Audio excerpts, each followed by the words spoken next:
ایک دفعہ کیا ہوا, ہمارے پڑوس میں نا کھڑکی کھلتی ہے, یعنی ہمارے مین گیٹ سے دوسری طرف, وہ ہماری کھڑکی نہیں, ان کی کھڑکی ہماری طرف کھلتی ہے, ہمارے گھر کی طرف نہیں, دروازے کی طرف.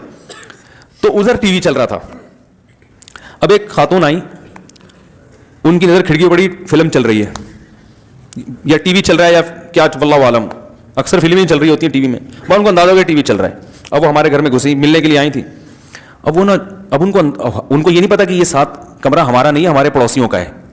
اب ان کو یہ تجسس, مفتی صاحب کا گھر ہے اور کیا چل رہا ہے یہاں پہ, ٹی وی. اب میرے گھر والے مجھے بتا رہے ہیں کہ ٹک کے بیٹھی نہیں ہے وہ, ان کو یہی فکر کہ یار وہ والے کمرے میں جاؤں جہاں, کہہ رہے ہیں ان کی ایکٹیویٹیز سے مجھے اندازہ ہو, کبھی یوں جا رہی ہیں, کبھی یوں جھانک رہی ہیں, کبھی یوں جھانک رہی ہیں, کبھی ایسے کر کے دیکھ رہی ہیں.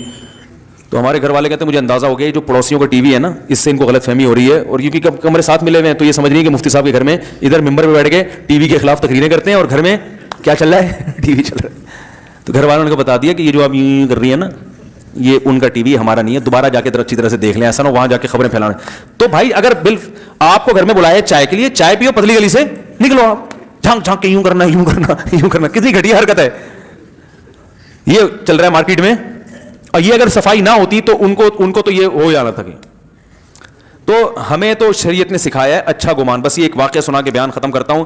میں بچپن میں تبلیغ والوں کے ساتھ کہیں گشت کر رہا تھا, ہم نے ایک صاحب کو آتے ہوئے دیکھا, گھر میں داخل ہوئے ہمارے سامنے, ہم ان کے پیچھے پہنچ گئے, امیر صاحب نے دروازہ بجایا, ایک بچہ آیا, جی کون, انہوں نے کہا بھائی فلاں صاحب ہیں جو بھی ہمارے سامنے گھسے تھے, اس بچے کے ابو تھے. بچے نے کہا بھی بتاتا ہوں, پوچھتا ہوں میں. وہ گیا اندر, آ کے کہہ رہا ہے وہ گھر پہ نہیں ہے, ہمارے سامنے گھسے ہیں وہ. تو امیر صاحب, دیکھو یہ ہوتا ہے تبلیغی جماعت کی جو کامیابی کی وجہ ہے نا, یہ بیسک اصول ہیں, یہ بنیادی اصول ہیں جس کی وجہ سے وہ پوری دنیا میں پھیل گئے. صرف زبان سے کہتے نہیں ہیں, جو کہہ رہے ہیں اس پر عمل بھی ہے. تو امیر صاحب نے کہا, امیر صاحب کو اندازہ ہو گیا کہ بھئی یہ بدگمانی ہو رہی ہے ان سب کو. تو انہوں نے کہا دیکھو مسلمان, ہم تبلیغ کرنے نکلے ہیں نا, تو پہلے خود تو عمل کریں.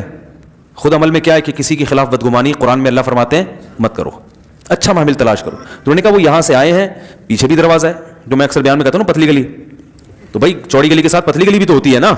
بھائی وہ آئے ہوں, پانی پیا ہو اور اس دروازے سے نکل کے باہر چلے گئے ہوں, تو بچے نے آ کے کہا ہو کہ بھائی نہیں ہے گھر پہ, تو عین ممکن ہے, اور واقعی ایسا ہوتا بھی ہے. بعض دفعہ انسان بھاگا بھاگا ایک دروازے سے آتا ہے, گھر میں پانی پیا یا واش روم گیا, اور دوسرے دروازے سے فوراً نکل گیا. تو مجھے ان کا یہ جملہ بہت اچھا لگا اس واقعے میں. 12-13 سال کا تھا اس وقت سے مجھے یہ واقعہ ذہن سے نکلتا نہیں ہے. یہ ہے کہ ان بعض الظن اسم, اے ایمان والو بدگمانی مت کرو, اکثر گمان برے ہوتے ہیں, گناہ ملتا ہے اس پہ.